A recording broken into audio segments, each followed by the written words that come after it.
Hello again, it's been a while, welcome back. I kind of lost interest in cameras for a while, but guys like the hunt. We like deciding what it is that we want to chase, whether it's a car or a woman, or in my case a piece of photographic equipment. And I thought, what better way to reinvigorate my interest than to go out and buy another camera. So it arrived today. It's not from Amazon, it's just somebody's reused an Amazon box.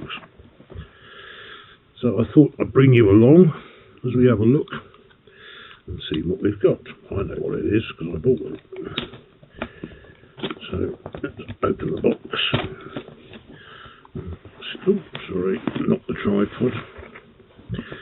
I've not been very well really the last 6-7 months. Feeling a lot better now.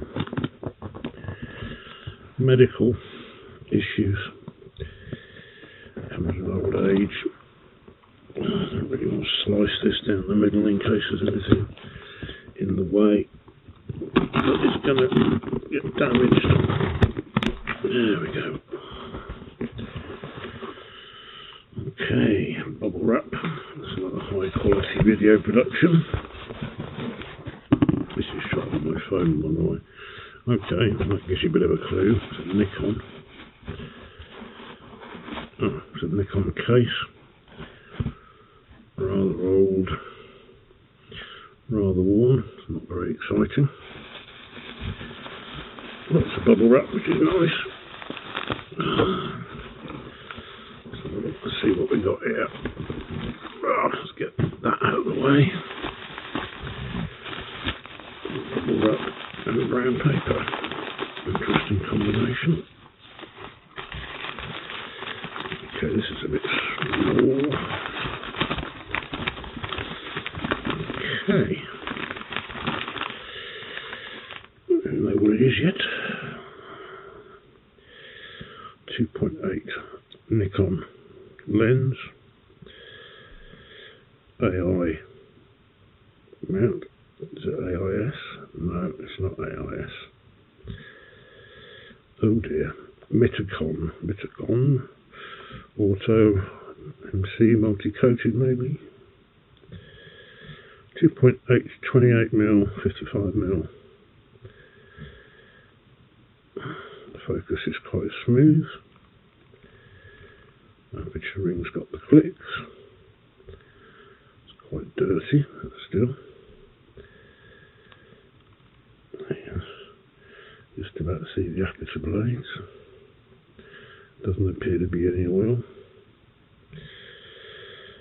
Looks a bit wonky to me, but there you go. It's a bit of a strange shape, not what you'd expect. Yeah, that's not very exciting. Not a big fan of 28mm, to be honest. And then there's more. Should be. Oh, here we go again. Paper and plastic. We got this time. 2 rabbit ears for the older Nikon cameras, the pre-AI ones. It's got the AI log on it. Not AIS. What's the aperture on this? F2. I guess it's a 50mm. Yep, Nikon 50mm f2. Again, not looking too clever there, is it? I think it's just cleaning marks. I don't think it's fungus. Sorry, I was just looking over the top of the camera. Back element's probably the most important on a lens. If the back element is scratched and damaged, then it does show up in the photographs or affect the quality of the photographs. Again, that looks better looking diaphragm.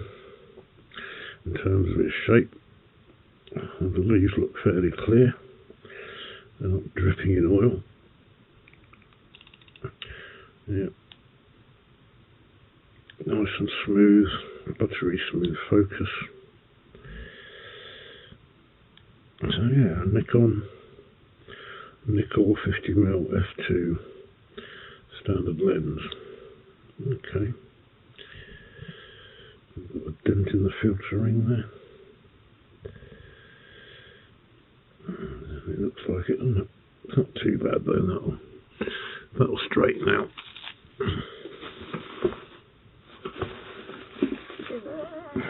What else have we got? Oh, we've got the other part of the case.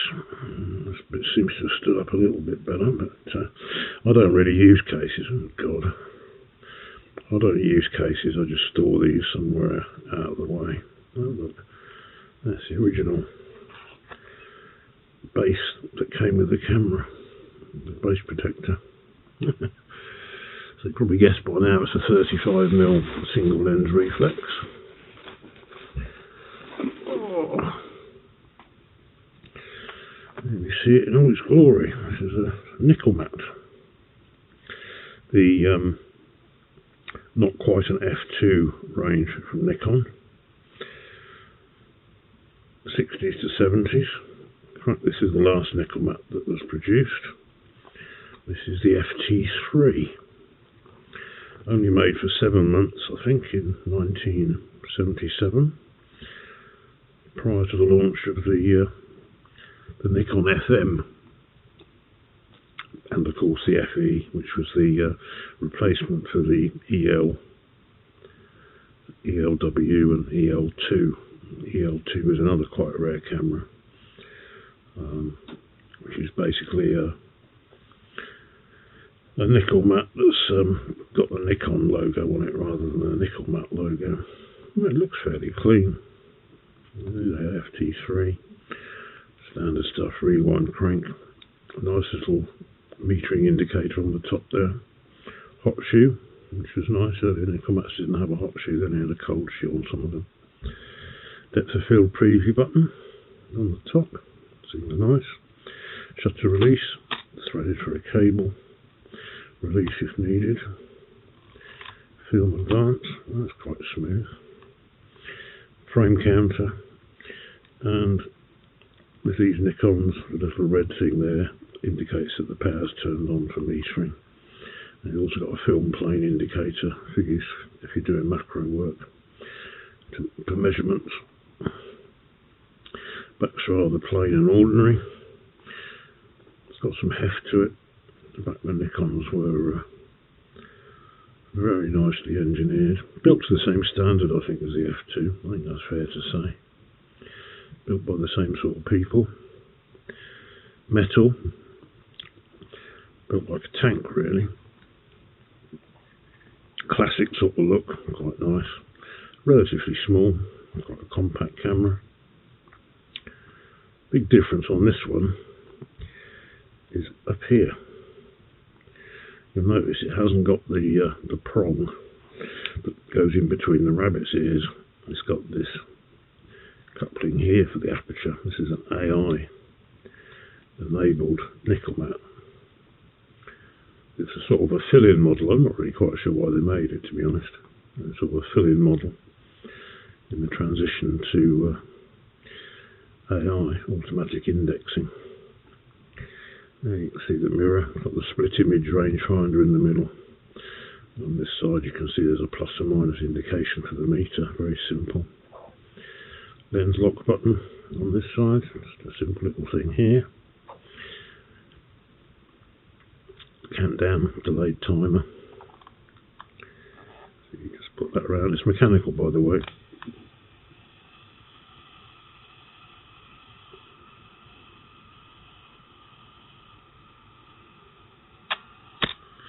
Lovely. Yeah. Cogs and gears whirring, not all this electronic stuff that we're used to nowadays. A bit like the Olympus on the OM series. It's got the shutter speeds around this side here. So you can see there's a dot, so that's going to be B. And then you've got your usual range of shutter speeds up to 1,000. Which is not a lot, but at the time that was pretty good. At the bottom here we've got an ASA, say ISO settings, so that goes from 12 through to 1600. It's set on 400. You actually just slide that round to what you want the settings to be. I guess it's got some sort of push action to it as well, so that it locks. But yeah, that's how you adjust the shutter speed, and the aperture of course is on the lens itself. Other than that, we have a flash sync there. We also have the hot shoe, quite like this, on the top, very classic looking. Tripod bush in the middle of the lens, and the battery compartment.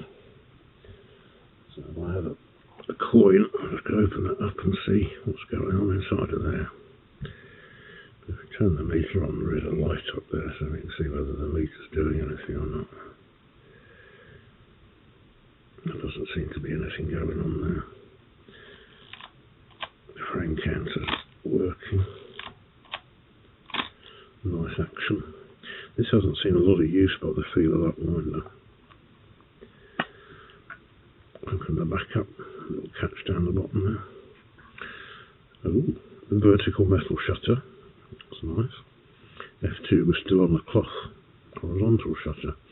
Flash sync 125th on this. Standard rear of a camera, really, sprockets. Take up the corner over on this side.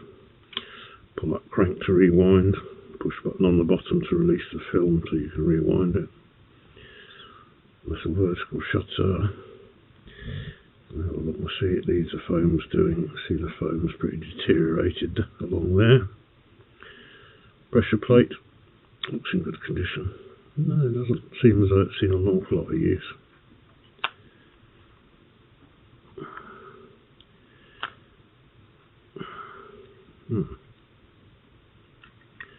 That's quite stiff.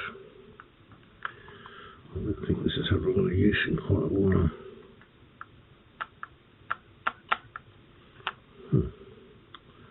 It's interesting. I really want to force it. There you go. Bit of brute force sorted out. Not going to load it with any film at the moment. I will mount the lens on it though. A quick look inside the throat and see what we see. Yep, there's a damper foam that sits across the top of here. It's quite hard to see in this terrible lighting. But that's deteriorated, that needs replacing. So it needs a bit of a little TLC before we run a film through it, but it looks to be in fairly decent sort. Put the proper lens on it. So,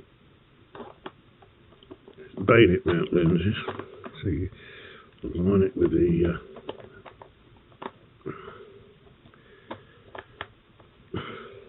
trying to do this when you're behind the camera is somewhat difficult. I always get my Canons and my Nikons mixed up, so actually this dot here, they always go opposite to each other, it always confuses me. So the rabbit ears on this don't do anything, there's no coupling for them. The coupling is actually this bit here, which at the moment is folded up out of the way. So this means you can use the pre-AI lenses, but it will be stop down metering. And it's got a little button that you can push it out of the way. A bit like the F3 had that as well. So that puts it down for AI metering. Now it couples with that lug on the back of the lens. So when it connects, you'll see that it starts to move. And that was the big difference, the big change in 77 was the introduction of this automatic indexing. On the earlier Nikon cameras, you used to have to go backwards and forwards a couple of times just to set the aperture. So the camera knew what the maximum aperture was. Whereas with this, it's automatic. Quite an attractive camera, I think. It's a shame it hasn't got a 1.4 on it, but still. Beggars can't be choosers. I think this is to do with metering as well up here. It's quite stiff. Right. Right, let's see if we can have a look in the battery bay and see what's been going on in there.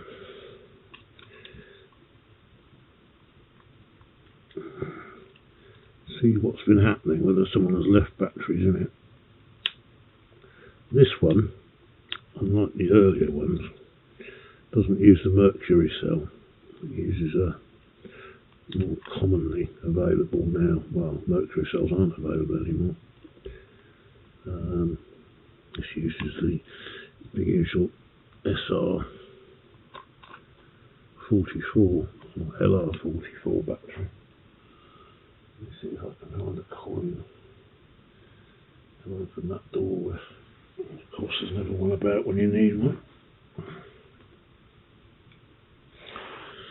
And something that we can use to. I think this is just a twist. Out it comes, and there you can see the battery sitting in there. It's not a particularly good sign. So yeah, one of these little batteries only powers the meter. The camera will work quite happily without a good battery in it. This one shouldn't be left in there. Remember, like I'm always saying, take them out. And there you can see something else that's going to need some attention. We've got some corrosion in there. That should clean up okay. Hopefully it hasn't got into the wiring as yet. And this battery is 357. So I happen to have some batteries kicking about somewhere.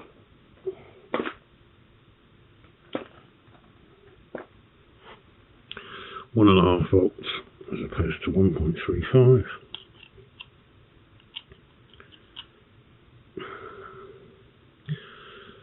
So I'll give it a whirl, see if there's any life in it. There you go. Yeah, very nice. Yep. The unit itself, this camera would focus. It would be nice. This is my phone actually. I haven't got back into setting up the studio. I hope to start making some more videos. I kind of miss making them, and I do miss your comments. Thank you all for your continued support. Subscriber count is still going up, strangely enough. I've read the manual on this already. Not. Oh, it looks like it is working. You can see up there the needle's moving. So.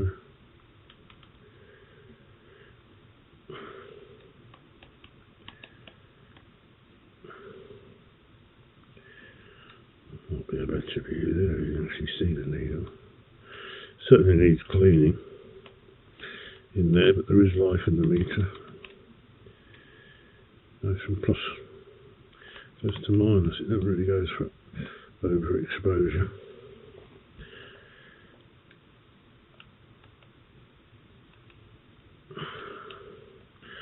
Underexposure, as you'd expect. So yeah, it seems there is some life in it. Okay. I'm impressed with the condition. Unfortunately, it's been sat with the battery left in it. Left for years. Cases and straps, they don't stand up too well, but the camera itself seems okay. Lens needs a good cleaning. You can see the coating on it. Needs that filter ding sorted out, but it's only a 50 f2, nothing exciting. But yeah, quite happy with that. So we'll give it a bit of TLC and then we'll put a film through it and see if it's got any other issues that we haven't found so far. Thank you very much for watching. Hope you've enjoyed. Please don't forget to comment, subscribe, hit the like button, all that usual YouTube rubbish. And I look forward to seeing you in the next one. Bye.